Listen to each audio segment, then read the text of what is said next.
हम लोग भगवत गीता के तीसरे अध्याय के 40वें श्लोक को पढ़ रहे हैं। भगवान ने इससे पहले बताया था काम से बड़ा शत्रु कोई है नहीं। अब वे बता रहे हैं कि काम ने कौन कौन से स्थानों को पकड़ रखा है। जैसे कोई अगर शत्रु हो, उसे मारने के लिए आप उसकी लोकेशन देखते हो, कहाँ पे छुपा हुआ है वहां उसको मारोगे। तो भगवान स्थान बता रहे हैं कहाँ पे वह काम है ताकि उसको मारा जा सके। मेरे पीछे बोलिएगा। इंद्रियाणि मनोबुद्धेर अस्य अधिष्ठानमुच्यते एतैर्विमोहयत्येष ज्ञानमावृत्य देहिनम्। इंद्रियाणि मनोबुद्धिर् अस्य अधिष्ठानमुच्यते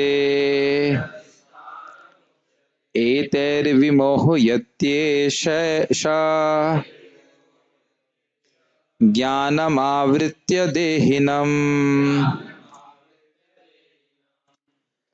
इंद्रियाणि मतलब इंद्रियों के द्वारा, मन हो गया और बुद्धि, तो सारी इंद्रियां, मन और बुद्धि ये इसके अधिष्ठान है। जैसे यह रूम आप लोगों का इस समय अधिष्ठान है, यहाँ पे आप लोग स्थित हो, बैठे हो। अधिष्ठान मतलब स्थिति कहाँ है। तो उसी प्रकार से तिष्ठ समझते हैं, तिष्ठ बैठना, उसी तरह से अधिष्ठान का अर्थ हुआ कहाँ पे यह काम निवासित होता है, कहाँ पे वो बैठता है, बैठा हुआ है ऐसे कहना चाहिए।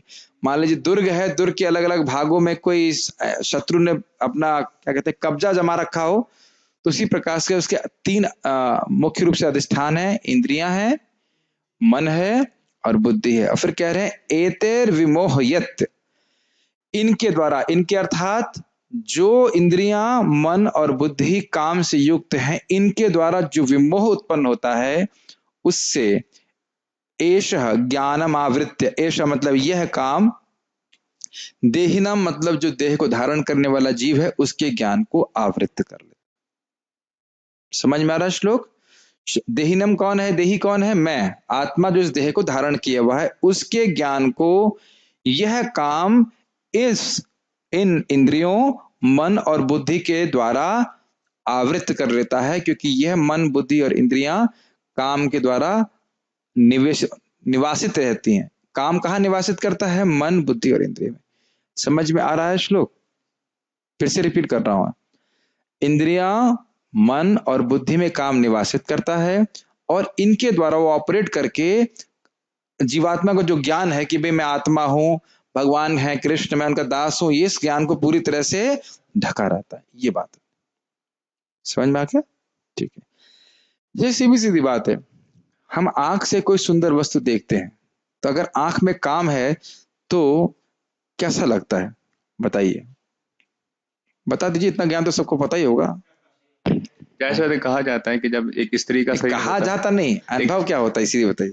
मतलब कहा जाता तो होगा कि भोग की दृष्टि से देखते, केवल स्त्री ही नहीं, गुलाब जामुन देखेंगे तो कैसा लगता है, कुछ भी देखेंगे, फूल देखेंगे तो लगता है हम फिर से देखें। तो फिर से देखने की इच्छा कौन जागृत कर रहा है, काम। काम जो आपकी हमारी आंखों में और हमारे मन में बैठा हुआ है। समझ रहे मेरी बात। और जब काम नहीं है तो कुछ नहीं, कोई फर्क नहीं पड़ता। जो सन्यासी हैं, भक्त हैं, उन्हें कोई फर्क नहीं पड़ता। वो वस्तु को देखते हैं, भगवान की शक्ति के रूप में देखने, शक्ति है कोई भी वस्तु हो, अभी तो वह उसको देखते हैं तो क्या देखते हैं, अरे तो भगवान की शक्ति है, भगवान की सेवा में नियोजित होना चाहिए, तो कुछ नहीं फर्क पड़ता है। तो समझ में आ रहा है बात। यस भाई, अगर यही पता ना हो कि हमारा शत्रु कहाँ है तो उसे मारेंगे कैसे। तो डायग्नोसिस बहुत जरूरी है। अनुवाद देखिए, इंद्रियां, मन तथा बुद्धि इस काम के निवास स्थान है, तो ये तो स्पष्ट है। इनके द्वारा यह काम जीवात्मा के वास्तविक ज्ञान को ढककर उसे मोहित कर लेता है। जीवात्मा का वास्तविक ज्ञान क्या है, एक साथ नहीं, माइक पे बताइए। प्रभु जी शौनक आदि ऋषि है क्या सब प्रभु जी बताएंगे तो आप क्या बताएंगे, प्रभु जी को तो पता है, आप बताओ, आपको क्या बताओ। क्या है बताइए, क्या है वास्तविक ज्ञान है आपका, बताइए माइक पे बताइए। हाँ भगवान के दास से हमारा कर्तव्य भगवान की सेवा करना, ये चीज हम भूल हाँ, जाते ये हैं। बिल्कुल भूला रहता है। और देखिए सुना नहीं होगा शास्त्र से तो ये चित्त में कभी नहीं आने वाला कि हम भगवान के दास, कभी नहीं आने वाला। आप ही तो हर बार ये सोचते रहेंगे कि इंद्रियां किस लिए मिली हैं, भोग करने के लिए, बस यही है। और सुनने के बाद भी भूल जाते हैं, इसलिए रोज सुनना जरूरी है, सुबह और शाम दोनों टाइम। जैसे लंच ब्रेकफास्ट करते हैं और डिनर भी करते हैं, ऐसे करके। नहीं तो शाम का भूलेंगे तो सुबह गड़बड़ करेंगे, और सुबह का भूलेंगे तो शाम को गड़बड़ करेंगे। सुबह इसलिए याद करते हैं ताकि दिन भर याद रहे, और दिन में भूल गए तो फिर शाम को याद कर लो ताकि दिन भर रात में याद रहे और सुबह भी याद रहे, ऐसे करके। भी ऐसा कि हमें भूलने नहीं था, शिक्षा भी ऐसा है यही कि बात है। ये 4 नियम पालन करने के लिए आपको पहले के युगों में बोलने की जरूरत नहीं है, अभी 4 नियम पालन कर ली तो हमसे बड़ा कोई संत नहीं, ऐसा बोलते हैं। मैं बोलते हैं लोग, सही में आके मेरे को एक बार बोल लेते हैं, ये सोचे ये भाई शराब नहीं पीता, ये नहीं करता, हमारे लड़के में कोई दोष नहीं है, शराब नहीं पीता है, जुआ नहीं खेलता, ये नहीं करता, बस यही इसमें वो और भक्ति नहीं कर रहा, कोई बात नहीं, केवल यही 4 नियम पालन कर रहे तो उसको संत मानते हैं, नहीं मानते। शादी से पहले तो सब लोग यही बोलते हैं हमारे लड़के में कोई ऐब नहीं है, कोई खाता पीता नहीं है, और बाकी जब नहीं करता उससे कोई दिक्कत नहीं। गीता भूषण टीका देखिए, सबको दिख रहा है ना श्लोक? हाँ, क्योंकि शत्रु ने अपने स्थान पर पहले से ही पकड़ बना ली है, इसलिए यह बड़ी ही सुगमता से विजयी हो जाता है। ये लाइन समझ में आ रही है? उदाहरण के लिए आप लोगों को पता होगा, कारगिल का युद्ध हुआ था तो जब उग्रवादियों ने पहले ही पहाड़ पर चढ़ गए थे, सिक्योर पोजीशन बना ली थी, तो उन पे जीतना बड़ा कठिन था। तो पहले से हमारे हृदय में काम भरा हुआ है पिछले जन्मों से, मन में, इंद्रियों में, बुद्धि में। तो इसलिए भगवान कह रहे हैं कि निवास स्थान है, मतलब ऐसा नहीं कि काम आएगा, पहले से ही बैठा हुआ है, तो हमको थोड़ा मेहनत करनी पड़ेगी बाहर निकालने के लिए। समझ में आ रहा है? यह इस श्लोक में कहा जा रहा है, इंद्रियां, मन और बुद्धि इस काम के स्थान बन जाते हैं। कैसे? वे इंद्रिय विषयों को भोगने के द्वारा, मन के संकल्प के द्वारा और बुद्धि के अध्यवसाय के द्वारा काम को प्रकट करने वाले दुर्ग के समान है। इस लाइन समझने वाली होगी। जब इंद्रियां अपने भोगों में लगती हैं तो काम प्रकट हो जाता है। काम तो स्टोर्ड है, प्रभुपाद इसको बताएंगे अपने तात्पर्य में, काम तो अंदर भरा हुआ है, लेकिन जब उस काम के अनुसार इंद्रियां प्रवृत्त होती हैं तो वह काम को प्रकट करती हैं। भाई जीव कुछ खाना चाहती है, कुछ अच्छे अच्छे वस्तु खाना चाहती है, तो जब रसगुल्ला खाना चालू करेगी तो काम प्रकट हुआ, इंद्रियों के कार्य के द्वारा काम प्रकट हुआ। मन के संकल्प के द्वारा काम प्रकट होता है, मैं ये करूँ, मुझे करना है, ये अच्छा, या ऐसा कहना चाहिए, संकल्प का अर्थ है मुझे करना अच्छा लगता है, ये करना नहीं अच्छा लगता। और अध्यवसाय का अर्थ जो मैं अभी तक समझा हूं वह है डिटर्मिनेशन। संस्कृत में इसका जो अनुवाद डिक्शनरी में लिखा हुआ था, निश्चय।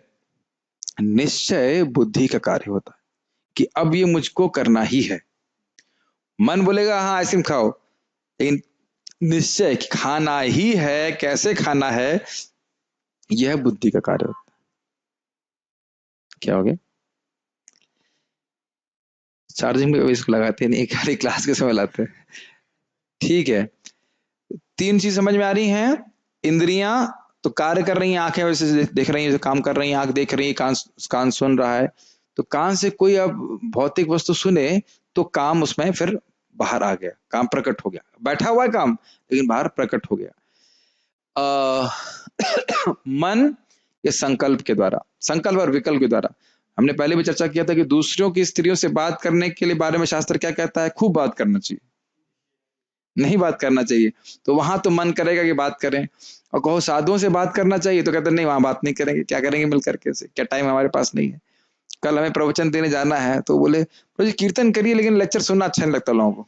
तो मैंने कहा भाई मेरे को आने की जरूरत नहीं है, फिर आप जिससे कीर्तन पार्टी को जिसको बुलाना है बैंड पार्टी को बुला लीजिएगा। मैंने कहा हम कीर्तन भी करते हैं, प्रवचन भी करते हैं, जपा भी कराते हैं, तो ऐसा नहीं कि हम खाली बैंड पार्टी है और लोग यही सोचते हैं आजकल, भगवान की भक्ति को भी एंटरटेनमेंट लेके बैठ जाते हैं। तो खैर, और अध्यवसाय समझ में आया, निश्चय कि मुझे करना ही है और इसमें मैं प्लान बनाऊं कि कैसे करना है। ठीक है, ये हो रहा है। इंद्रिय विषय जब ना समझ में आए तो बता दीजिएगा, इतना तो समझ में आ रहा है ना? ठीक है। इंद्रिय विषय इस राजधानी के जन हैं, जन है मतलब ये दुर्ग अगर मान लिया जाए तो उसमें इंद्रिय विषय रहने वाले लोग हैं। देखें, भौतिक इंद्रियों मन और बुद्धि के द्वारा जो इंद्रिय विषयों की खोज में लगे रहते हैं, यह काम उस जीव को मोहित कर देता है। समझ में आया इसका मतलब? ये बहुत खतरनाक लाइन है। क्यों खतरनाक है? क्योंकि ऐसा नहीं है कि इंद्रियां अपने भोग को ढूंढना छोड़ देती हैं। जैसे जरा सा भी आप थोड़ा सा छोड़ दीजिए, तुरंत इंद्रिय जो है या मन भोग की तरफ भागता है, जब तक कि हम पूरी तरह शुद्ध नहीं हो जाते। इसीलिए इस कृष्ण भावना का अनुशीलन करना एक स्ट्रगल है, क्योंकि इंद्रियां कहाँ जाना चाहती हैं? भोग की तरफ। और हम कहाँ जाना चाहते हैं? कृष्ण की तरफ। अगर भक्ति कर रहे हैं तो एटलीस्ट सुन तो लेते हैं कि हमें कृष्ण की तरफ जाना चाहिए। जानने को तो हम कहीं भी जाना चाहें, लेकिन ऐसी बात नहीं, भगवान की तरफ जाना चाहते हैं तो इंद्रियां जाना चाहती हैं भोग की तरफ। यही तो कष्ट हो रहा है ना, जब करते हो तो मन उधर भाग रहा है। तो इसी को हमें वापस चेंज करना है, रिवर्स प्रोसेस। इंद्रियों को कैसे लगाना है? भगवान की सेवा में। जब इंद्रियों को हम भोग में लगाते हैं तो काम प्रकट हो रहा है, इंद्रियों को भगवान की सेवा में लगाएंगे तो क्या होगा? प्रेम प्रकट होने लगेगा। स्पष्ट है ना? आपने अमरीश महाराज के बारे में सुना था ना, सारी इंद्रियों को भगवान की सेवा में लगाया तो क्या हुआ? जनाश्रया रति, भगवान के चरणों में रति प्राप्त हो गई। इंद्रियों को भगवान की सेवा में लगाना है। मन में क्या संकल्प करना है? मैं भगवान की भक्ति करूंगा। और बुद्धि के द्वारा निर्णय करना है, निश्चय करना है कि भक्ति करना ही है, चाहे कुछ भी हो जाए। भाई अगर आपको सुबह ऐसे आप लोग यहाँ पे आए हो तो कल के 8 बजे तक सोने के लिए आए हैं? आप लोग क्या संकल्प लेके आए कि अभी हम वृंदावन जाएंगे, फिर हम मंगल आरती के लिए जाएंगे, और जाएंगे ही, करना ही है। कैसे करेंगे? वो सब जो है बुद्धि करती। संकल्प तो मन में आ रहा है कि हम जाएंगे, है ना, और उसके बाद जाकर प्लानिंग जो होती है वो सब बुद्धि करती। तो इन तीनों के द्वारा हम भगवान के प्रेम को बढ़ाने के लिए प्रयास कर रहे हैं। समझ में आता है बात? और इसी को खुला छोड़ दीजिए तो कहाँ भागेंगे? ये नीचे की ओर भागने वाले। बहुत स्पष्ट उत्तर है, और समझ में भी आ रहा है कि हम कैसे काम को कंट्रोल कर सकते हैं। फिर से याद दिला रहा हूं, भगवान ने स्पष्ट बताया था कि काम जो है वो रजोगुण से उत्पन्न होता है, जिसका सूरत क्या है? रजोगुण। तो सत्वगुण में अगर बढ़ाएंगे तो फिर काम को जीत सकते हैं। याद आ रहा है बात? भाई जैसे आपको मान लीजिए कोई एलर्जी है, तो आपको मालूम चल गया एलर्जी है, जैसे हरी मिर्च से एलर्जी है आपको, तो आप समझ गए कि यह जो बीमारी है खुजली की, मान लीजिए, तो खुजली की स्रोत क्या है? हरी मिर्च को खाना। तो हरी मिर्च अगर नहीं खाएंगे और बाकी अच्छी वस्तुएं खाएंगे तो ये खुजली अपने आप चली जाएगी। समझ में आ रहा है? उसी प्रकार से रजगुण से खुजली, काम रूपी खुजली उत्पन्न हो रही है, तो अब रजगुण का संग नहीं करेंगे, ऐसी वस्तुएं नहीं खाएंगे, ऐसे बातें नहीं करेंगे जो रजोगुणी हो, और ऐसी चीजों का जानबूझ के सेवन करेंगे जो सतोगुणी है, तो हमारे चित्त में सतोगुण का प्रादुर्भाव होगा और फिर काम धीरे धीरे करके कम हो जाएगा। ये बातें समझ में आ रही हैं? कष्ट हो रहा है समझने में? ठीक है। और जैसे सतोगुण में उठने, इसीलिए बोला जाता है कि सुबह उठिए, जप करिए, भागवत गीता पढ़िए, भागवत पढ़िए। इस सब से हमारे हृदय में पहले तो सतोगुण बढ़ता है। तो फिर आप देखेंगे, प्रत्यक्ष देखेंगे, काम जो है कमरे से न्यूज़पेपर पढ़ने की इच्छा नहीं होती, टीवी देखने की इच्छा नहीं होती, अपने आप भी खत्म होने लगता है। तो यहीं से दिखना चाहिए कि हमारे हृदय में जो रजोगुण है वो कम हो रहा है। और ये भी देख लेना चाहिए कि भले ही बिल्कुल इच्छाएं समाप्त ना हुई हो, लेकिन 100 की 50 हो गई हैं, 50 की 25 हो गई हैं, 25 की और कम होती जा रही। इसलिए धैर्यपूर्वक भक्ति करना चाहिए। ये सबसे भी प्राय साधकों की बड़ी कष्ट होता है, बड़ी परेशानी होती है, प्रभु जी मन में ऐसा चल रहा है, वैसा चल रहा है। अरे मन में जितना चल रहा था उससे कम कितना चल रहा है, ये देखो ना। नहीं समझ में आ रही बात? पहले कहाँ कहाँ हम लोग भागते थे कि अब नई पिक्चर कहाँ आएगी, ये क्या आएगा, वो क्या आएगा, वो भागते थे, नया गाना क्या है, वो तो सब नहीं आ रहा है ना, स्वाभाविक नहीं आ रहा है। और भक्ति करते रहेंगे तो जो ये जैसे वो सारा कटा है, तो बाकी जितना भी क्लेश है वह भी कट ही जाएगा। माइक पे बोली, मुझे सुनाई नहीं पड़ती अन्यथा आवाज।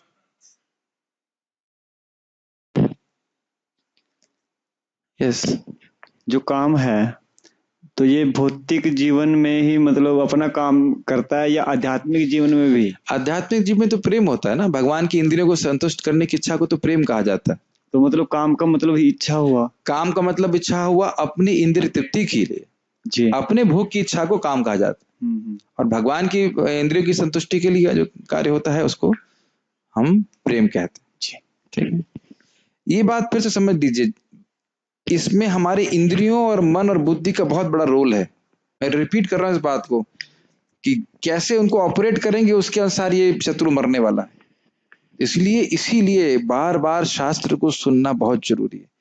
क्योंकि उसके द्वारा हमारी बुद्धि बहुत स्ट्रांग होती है, बहुत अभी आज मैंने भक्त को क्लास दे रहा था, आज दोपहर में वो क्लास थी महाराज की, और शाम को मैं फिर क्लास दे रहा था। हमने कहा कहाँ तक पढ़े, कि बोला 12वीं तक पढ़ा मैं। 12वीं में कितनी देर पढ़ते थे, तो 6 घंटा। हमने कहा 2 घंटा पढ़ने में क्या दिक्कत, समझ में आया? कॉलेज में हम जब ज्ञान इकट्ठा करने जाते हैं, ज्ञान नहीं अज्ञान इकट्ठा करते हैं, तो रोज रोज 8-8 घंटे पढ़ते हैं। और यहाँ कोई कहे अरे भाई दोपहर में क्लास हो गया, अब शाम को क्लास क्यों हो रही है? और खाना कितनी बार खाते हैं हम लोग?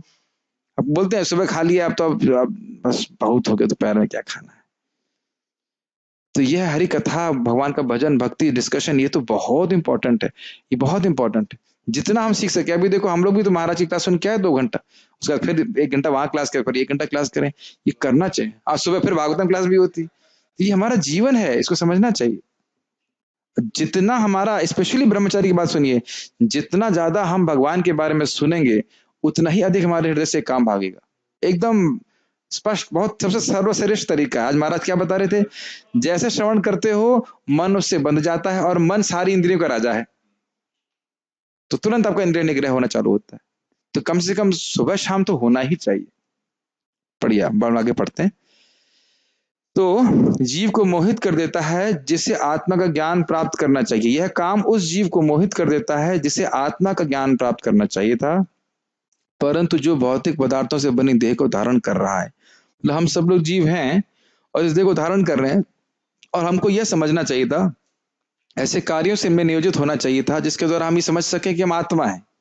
लेकिन क्या हो रहा है, इंद्रियों और मन और भोग में काम निवासित करके, इधर ठेल करके उसको, जीव को ऐसे कार्यों में लगा देता है जिसे वो भूल जाए। फिर से बात ध्यान दीजिए, जब हम कुछ ऐसा कार्य करते हैं जो भोग की इच्छा से प्रवृत्त है, तो यह भावना बढ़ जाती है कि मैं देह हूं।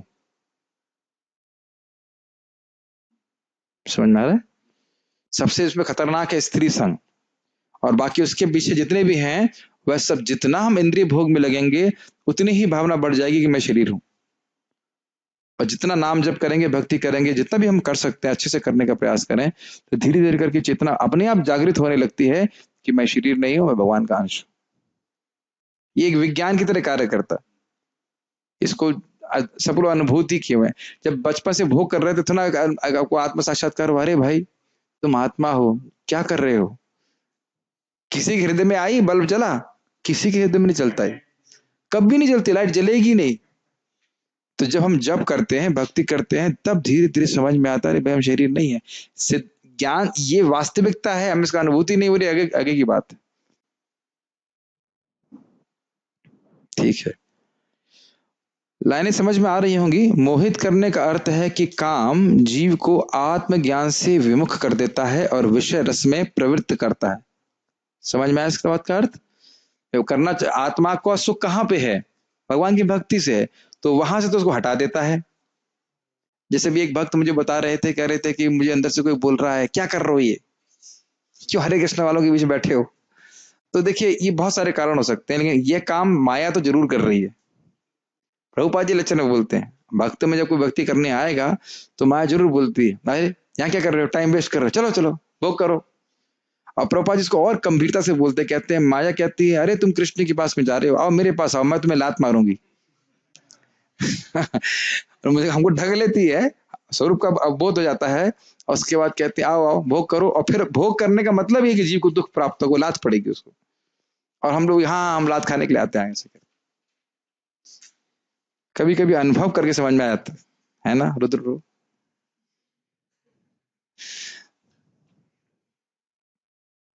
ठीक है, पढ़िए तात्पर्य पढ़िए। क्या बात है, माइक दीजिए प्रभु जी।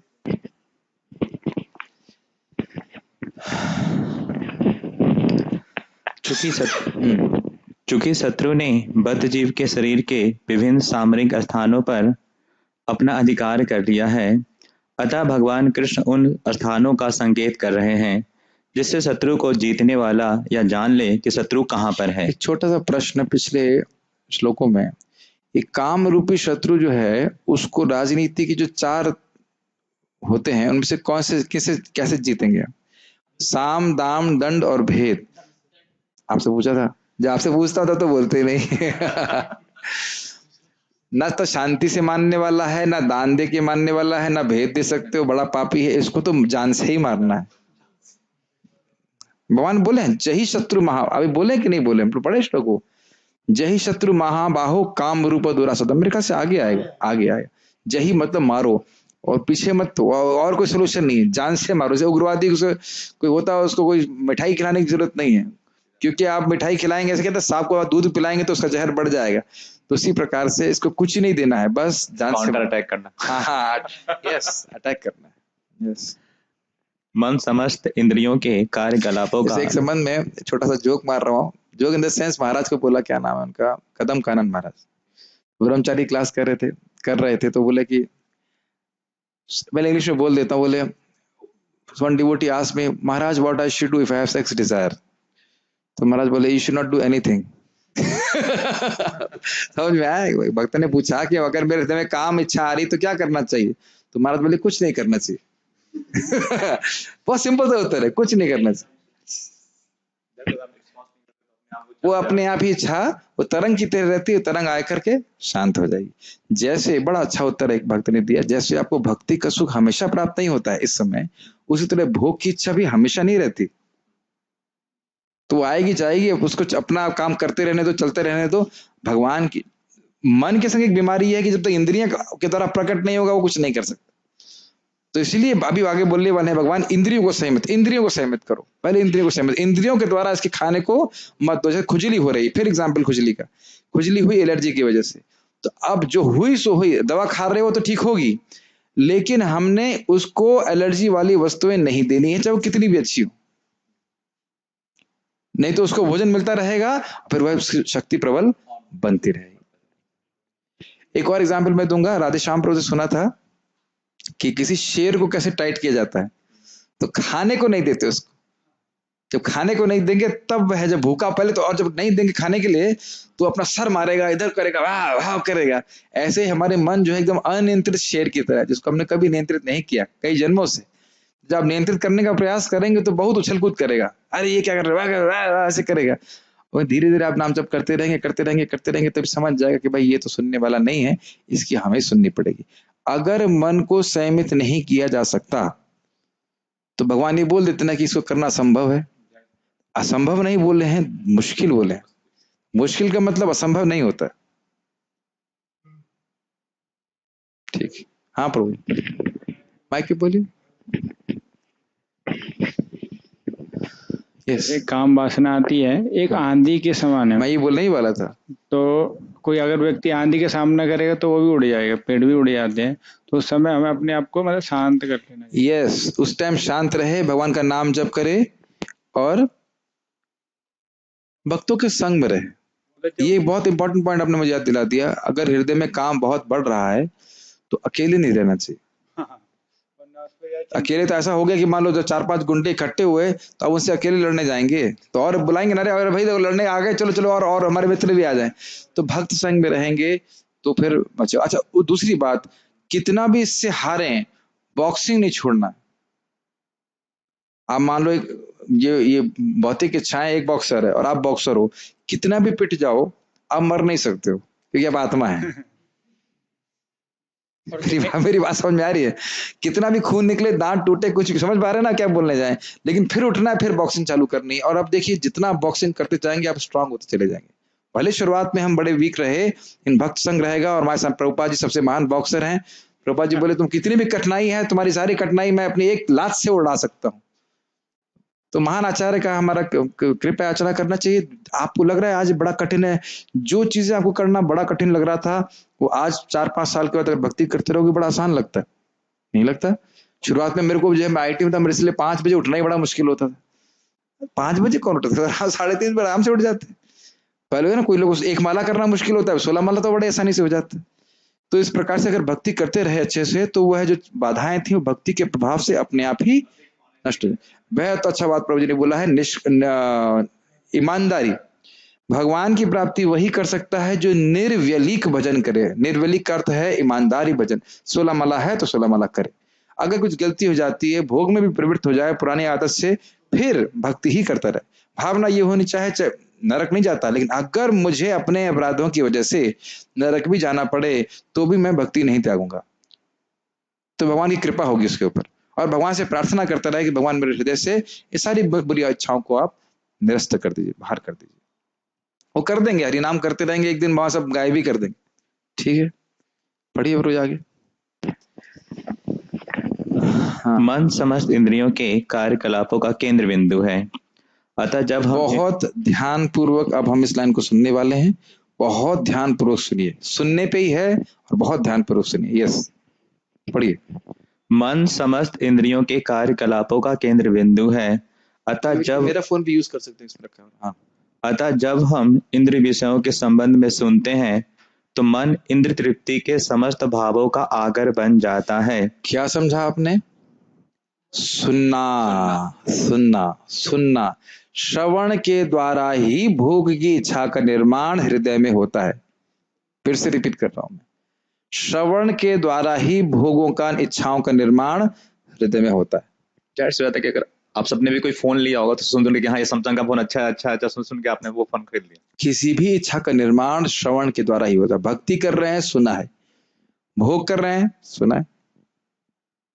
आपके बगल में कोई भक्त बैठा हो और कोई वस्तु खा रहा हो जो आपने कभी नहीं खाई, तो हम पहली बार क्या बोलते हैं? नहीं, हमें नहीं चाहिए।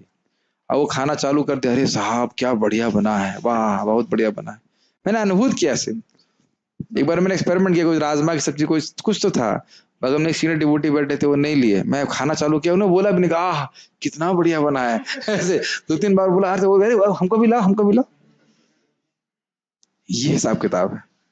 इसीलिए भौतिक नॉवेल इत्यादि या इवन अखबार या इंटरनेट पे कुछ पढ़ना मात्र बहुत डेंजरस है। बाकी सुनना तो छोड़ दीजिए, आगे की बात है। पढ़ना ही बहुत डेंजरस। वहीं से हमारे हृदय में भौतिक इच्छाएं का बीज जागृत हो जाता है।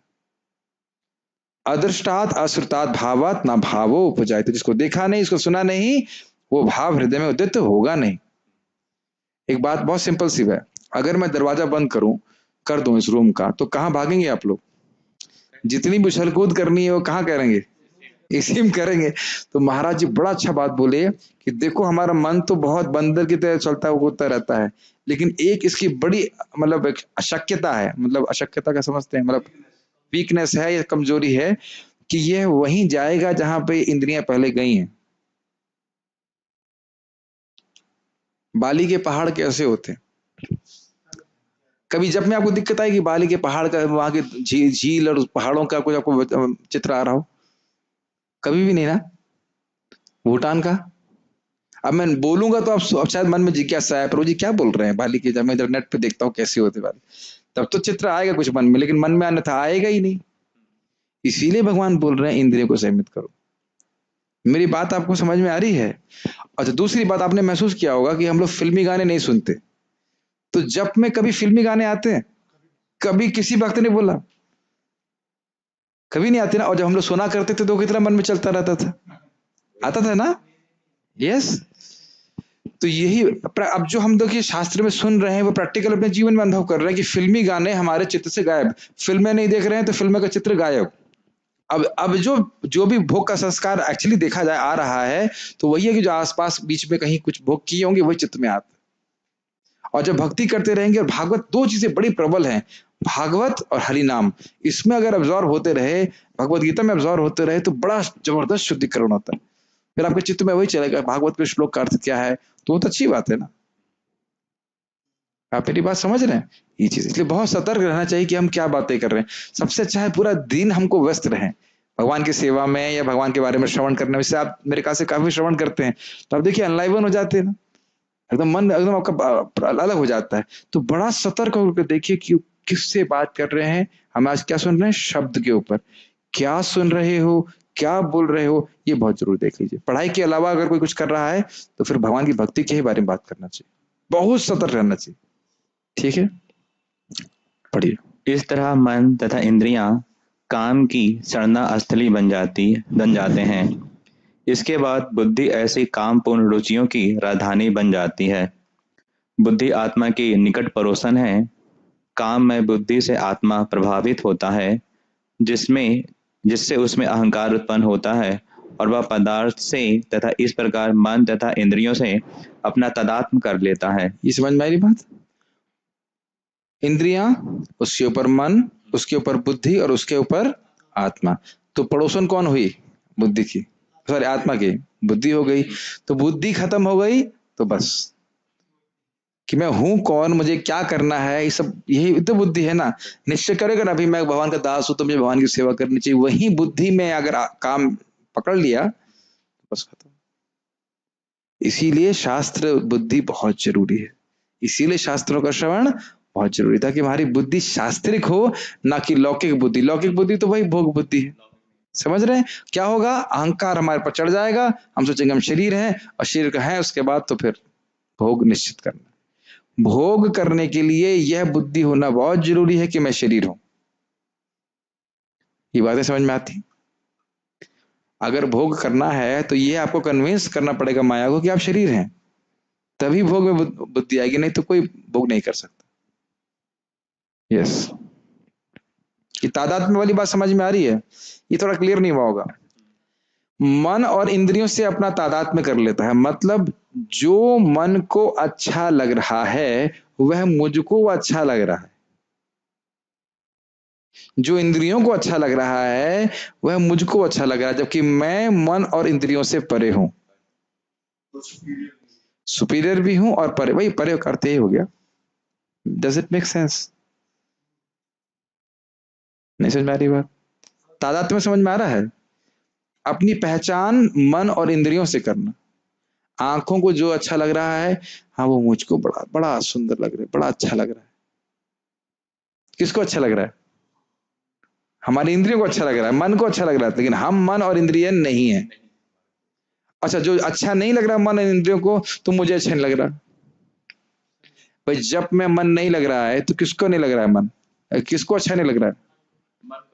और आपको? अब देखिए कठिनाई महसूस कर रहे हैं ना आप। मैं पूछ रहा हूं कि जब में अच्छा नहीं लग रहा है तो मन को अच्छा नहीं लग रहा है, और आपको कैसा लग रहा है? तब कहने आप मुझे तो वही लग रहा है जो मन को लग रहा है। प्रभु जी कहना क्या चाहते हैं? अभी भी जुड़े हुए हो ना, गीता क्लास सुनते हुए भी जुड़ाव कहाँ कट रहा है? मैं पूछ रहा हूं कि जब आपको जब करना अच्छा नहीं लगता, किसको अच्छा नहीं लगता? मन को नहीं अच्छा लग रहा है, आपको कैसा लग रहा है? आत्मा तो हरि नाम के लिए भूखी है, लेकिन जो हमारा नलायक मन है उसको अच्छा नहीं लग रहा। तो हम लोग इसी बात में फंसे रहते हैं, प्रभु जी बड़ा मेरा मन नहीं कर रहा तो मैं क्यों करूं, मेरा ये नहीं कर रहा तो भाई मन हो। ये बहुत सिंपल सी बात है, लेकिन आप देखिए कठिनाई हो रही समझने में, क्योंकि हम लोग मन से अपनी पहचान बहुत अच्छे से किए हुए हैं कि जो मन को अच्छा लगेगा वो मैं करूंगा। थोड़ा विचार कीजिएगा, देखिए ये सब सुनने के बाद आपको थोड़ा सोचना पड़ेगा कि कहा क्या जा रहा है। मैं एक बात बोलना चाह रहा था, किसी ने प्रश्न किया था वहां पे क्लास में, तो मैं उसको कंप्लीट नहीं कर पाया, कि मैंने कहा कि जो लोग भोग कर रहे हैं वो भोग से ऊब रहे हैं। प्रश्न आया था शायद, तो बोले कि भोग से ऊब कहाँ रहे हैं, वो तो लोग भोग कर रहे हैं। देखिए ऊब रहे हैं, लेकिन वो ऊबन छुपी हुई है, वो प्रत्यक्ष नहीं दिख रही। मेरी बात समझ रहे हैं? क्योंकि 100 चैनल क्यों रखे हुए हैं?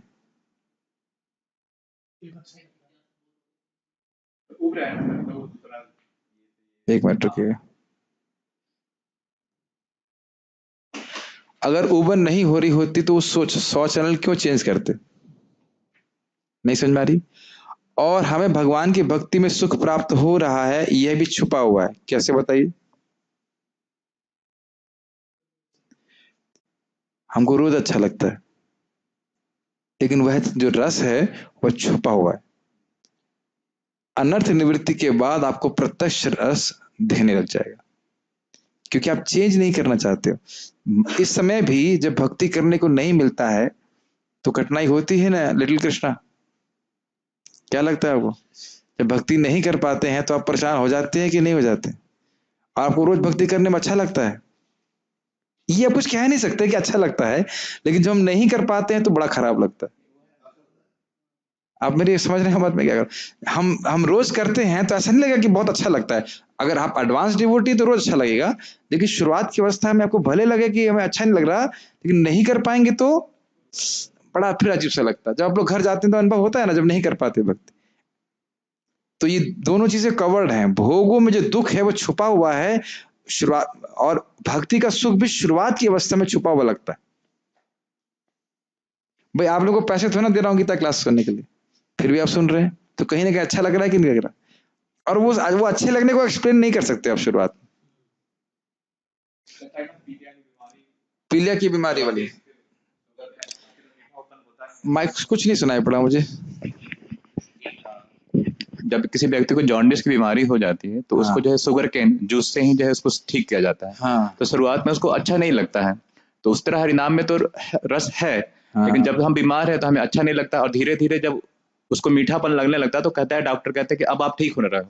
हाँ। जितनी मात्रा में हमें टेस्ट मिलने लगता है उतनी मात्रा में हम भगवान का रस जो है हाँ, हमें वो आने पान होने लगता है। इससे आपको शुरुआत में लगेगा यार क्या गीता भागवत पढ़ रहे हैं, पढ़ते रहिए, सुनते रहिए, पढ़ते रहिए, सुनते रहिए, तो फिर बहुत अच्छा लगता है। तो इसमें लॉजिक यही ये अच्छा है लगता है। कि शुगर केन में रस तो है ही, यस, हम बीमार है तो गुरु जी ने कहा कि जो रस है यस, वो है ही, लेकिन हमें अनुभव नहीं हो पा रहा। और वह यानी कि यह जो हरि नाम का रस इत्यादि है, जो कथा का रस है, वह हमारी अविद्या रूपी बीमारी को खराब लग रहा है, ना कि हमको खराब लग रहा है। अलग कर पा रहे हैं अपने आप को थोड़ा थोड़ा मन से और उससे। इसलिए बोला था शुरुआत में कम से कम उसको नियमित तो करो, क्योंकि इतनी पहचान है हमारी मन से कि हम कहते हैं नहीं हमको अच्छा नहीं लग रहा, हमको अच्छा नहीं लग रहा। नहीं, तुमको तो बहुत अच्छा लग रहा है, लेकिन तुम्हारे मन को अच्छा नहीं लग रहा। एटलीस्ट ऐसा तो कहा जाए कि हमारे लिए बहुत अच्छा है, भले ही हमारे मन को पसंद ना हो, इतना तो समझ में आ रही है। ठीक है, पढ़िए आगे। आत्मा को भौतिक इंद्रियों का भोग करने की लत पड़ जाती है, जिसे वह वास्तविक सुख मान बैठता है। समझ में आ गई बात? ये भोग हमको स्पर्श नहीं कर रहे हैं, लेकिन अनादिकाल से हम भोग करते जा रहे हैं, तो एक आदत सी पड़ गई है कि उसके बिना हम जी नहीं सकते। भाई जैसे आप लोगों की किसी की शादी नहीं हुई है, तो कोई स्त्री संग नहीं है जीवन में, तो आपको लग रहा है कि हम अब स्वस्थ नहीं है, हम हमारे जीवन में कोई अभाव है, ये है। लेकिन जब शादी हो जाती है तो लोग सोचते स्त्री के बिना कैसे जिएंगे। ऐसा होता है, लोग फिर उसको क्यों वानप्रस्थ लेना चाहते या कोई संन्यास लेना नहीं चाहते, और लगता है भाई स्त्री के बिना कैसे जिएंगे। एक अच्छी बात हमारे महाराज कह रहे थे कि कोई भी आप तपस्या करते हो उसकी आदत लग जाती। बहुत सिंपल सी बात। ब्रह्मचारी जो को होगा कह पे गृहस्थ लोग तो बड़ी तपस्या कर रहे हैं, कैसे बच्चा लेके टांगो नौकरी करने जाओ, उन लोगों को कोई तकलीफ नहीं होती, वहां नॉर्मल बड़े खुश हैं। उसी प्रकार से कोई ब्रह्मचर्य का पालन कर रहा है, भक्ति कर रहा है, फिर हाँ तो बढ़िया है, कोई दिक्कत नहीं। इसलिए तपस्या करने में घबराना नहीं चाहिए। आप जहां 16 माला कर रहे हो, जो लोग कर रहे हैं रोज, तो शुरुआत में बड़ा कठिन लग रहा है, बाद में आदत लग जाती है करने में। लेकिन ये तो बहुत अच्छी तपस्या है ना। अगर ये आदत लग जाती है भक्ति करने की, तो फिर आप भगवान के धाम चले जाओगे। आदत डालनी चाहिए, कहने का अर्थ ये। पढ़िए श्रीमद् भागवतम 10:84-13 आत्मा के स्मित स्वरूप की अच्युतम विवेचना की गई है। हाँ, क्या बोल रहे हैं? अत्युत्तम, हाँ विवेचना की गई, सॉरी। ठीक है, मेरे पीछे बोलिएगा। यस्यात्म बुद्धि कुणपे त्रिधातु के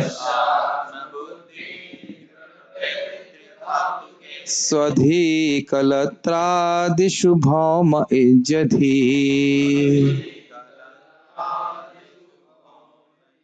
यतीर्थ बुद्धि सलिले न करहिचे जनेष्वभिज्ञेषु स एव गोखरः।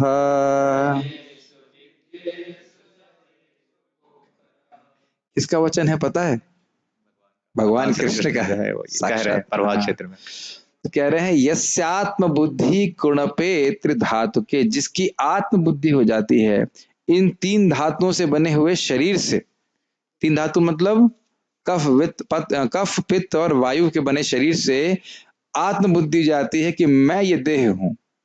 और उसका प्रभाव क्या होता है? स्वधि कलत्रादिषु भौम इच्छधि, और इससे संबंधित जो लोग हैं उनमें अपनी बुद्धि, लोग मेरे हैं, ये भावना हो जाती है। और जहां वो जन्म लेता है उसको वो पूज्य मानता है, मेरा भान जो भी कह लीजिए, मेरे हर जगह से, मेरा इंडोनेशिया महान, मेरा भारत महान, मेरा अमेरिका महान। क्यों महान? क्योंकि मैं महान। भारत महान हो या नहीं हो, मैं महान हूं इसलिए भारत महान है। मिथ्यांकार का ही परिलक्षण। ठीक है। यत तीर्थ बुद्धि सलिले न करहि चित, जिसकी जो तीर्थों में जल है उन्हीं में तीर्थ बुद्धि है, लेकिन साधुओं में तीर्थ बुद्धि नहीं है। जनेषु अभिज्ञेषु, जो अभिज्ञ जन हैं उनमें, जनेषु उन जनों में, उन अभिज्ञ जनों में जो भगवान के बारे में जानते हैं, उनमें तीर्थ बुद्धि नहीं। अर्थात तीर्थ में जाके उनसे श्रवण नहीं करता है, खाली बस स्नान करके आ गया, तो कह रहे हैं स एव गोखरा, वह ही गधा है। गोखरा मतलब गधा, बैल, पशु। महाराज बोलते हैं कि और कोई गधा हो या नहीं हो, लेकिन वह तो पूरा गधा है, ऐसे करके बोलते। इसीलिए तीर्थों में जाके मुख्य बात यह है कि उसे भगवान के बारे में भक्तों से श्रवण करना चाहिए, तब वह भगवान के बारे में समझेगा। ठीक है, बढ़िया। धन्यवाद। जो मनुष्य स्त्री धातु निर्मित शरीर को आत्मस्वरूप जान बैठता है, जो देह के विकारों को स्वजन समझता है। देह का विकार समझ रहे हैं? जैसे पिता माता का विकार हो गया बच्चा, तो उसको अपना बच्चा मानना। कहीं पर किसका बच्चा मानेंगे? मतलब उसी की सेवा में लगे रहना, उसी के बारे में सोचते रहना, भगवान के बारे में ना सोचना। ये बात बोली है। नहीं बोला जा रहा है कि बच्चे को प्रेम नहीं कीजिए, लेकिन अब उसी में अब सारी बुद्धि निवेशित कर देना, ये ठीक नहीं है। यस। जो जन्मभूमि को पूज्य मानता है और जो तीर्थ स्थलों को की यात्रा दिव्य ज्ञान वाले पुरुष से भेंट करने के लिए नहीं, अब सोचिए, बताइए, भारत माता है कि पिता है? एक तरफ तो भारत को देश कहते हैं, दूसरी तरफ भारत को माता कहते हैं। ये भी प्रश्न आ जाता है ना कि भारत माता है कि भारत पिता है? अब बोल रहे पिता है, आप क्या बोलेंगे? माता है। अब ये भी डाउट है ना कि भारत माता, और कभी कभी होता है जय जय राधे, उसके बाद भारत माता की जय। और भारत क्या है, कुछ विचार किया आपने? वो सीमा का निर्धारण पक्षी समझते हैं? पक्षी समझेंगे? तो देखा जाए तो ये मनोमय उपाधि ही मात्र है। अब देखो, सन 1900 में भारत उसको बोलते थे जिससे हम आज लड़ाई कर रहे हैं पाकिस्तान से। बोलते थे कि नहीं बोलते? ये इस तरह से कभी विचार करता ही नहीं व्यक्ति। अभी बांग्लादेश को भी भारत बोलते थे, और अब वे हम लोग को दुश्मन मान रहे हैं। और वस्तुतः, और या फिर जो आज मुस्लिम है वो वाकई मुस्लिम है भारत वाले? क्या उत्तर है? हो सकता हो कि वो ओरिजिनली उनके माता पिता ब्राह्मण फैमिली के हो, उनको औरंगजेब ने मुस्लिम बनवा दिया। तो ये सभी जगह देखेंगे तो खाली उपाधि है। और इससे होता क्या है बता सकते हैं? प्रभुपाद जी बताते हैं, इससे होता ये है कि हम दुश्मनी क्रिएट करते, और यही माया है। प्रहलाद महाराज के उपदेश में देखिएगा, जब इस तरह की बुद्धि होती है कि यह मेरा मित्र है और यह मेरा दुश्मन है, तो यही माया है। आप सोचोगे, एक बच्चा यहाँ पे जन्म लिया, उसका पाकिस्तान के किसी भी व्यक्ति ने क्या किया? कुछ भी नहीं किया। जो पाकिस्तान में एक बच्चा जन्म लिया, जो आगे जाके उग्रवादी बना दिया जाएगा, उसका भारत के किसी भी व्यक्ति ने क्या किया? कुछ भी नहीं किया। लेकिन अनावश्यक रूप से दुश्मनी लगा दी जाती है, और वह मानव जीवन जो भगवान की सेवा के लिए था, वो दुश्मनी दोस्ती में परिवर्तित हो गया। आप मेरी बातें समझ रहे हैं? भाई, चाइना का भारत क्या, मैं लौकिक बात नहीं कहना चाहता, मैं खाली बोल रहा हूं कि किस प्रकार से जो बुद्धि भगवान में लगनी चाहिए थी, उसका उपयोग व्यर्थ के दुश्मन और दोस्ती में लग गया। उसको आप 12वें स्कंद में पढ़िएगा। भूमि हंस रही है, कह रही है कि उतने सारे राजा हो गए, कहते हैं ये मेरी है, ये मेरी है, मैं तो वही हूँ, सब चले गए यहाँ से सब गायब हो गए, खत्म हो गए। यहीं पे एक भक्त मुझे बता रहे थे, हम लोग जब जा रहे थे जिले के कार्यक्रम में, कि देखिए ये भूमि है, इसमें 2 भाई थे, दोनों मर गए लड़के। भूमि तो यही है। तो ये मूर्खता है कि नहीं, बताइए? तो पूज्य कौन है? पूज्य कौन होना चाहिए? भगवान पूज्य होने चाहिए। ठीक है। भूमि को पूज्य किस तरह से मानना चाहिए? ये भगवान की है, ये भगवान की शक्ति है, उस तरह से पूजन करना चाहिए। लेकिन भगवान से अलग सम्मान, ये पूजन नहीं करना चाहिए। कोई विरोध तो नहीं है? पढ़िए। ऐसी बातें बोलेंगे तो कहेंगे लोग हम देशद्रोही बन रहे हैं। लेकिन देशद्रोही की बात नहीं है, देश समझ ही नहीं पा रहे लोग है क्या, देश का मतलब क्या। पढ़िएगा जी। जो जन्मभूमि को पूज्य मानता है और जो तीर्थ स्थलों को की यात्रा दिव्य ज्ञान वाले पुरुष से भेंट करने के लिए नहीं अपितु स्नान करने के लिए करता है तो उसे गधा या बैल के समान समझना चाहिए। पता इससे क्या बोला जाए। मेरे पास अगला श्लोक करने के समय है नहीं, तो हम यहाँ रुकते हैं। अगला वाला श्लोक हम कल नहीं, परसों नहीं, मंडे को करेंगे। तो रुकते हैं यहाँ पे। श्रीमद् भगवद गीता की जय। श्रील प्रभुपाद।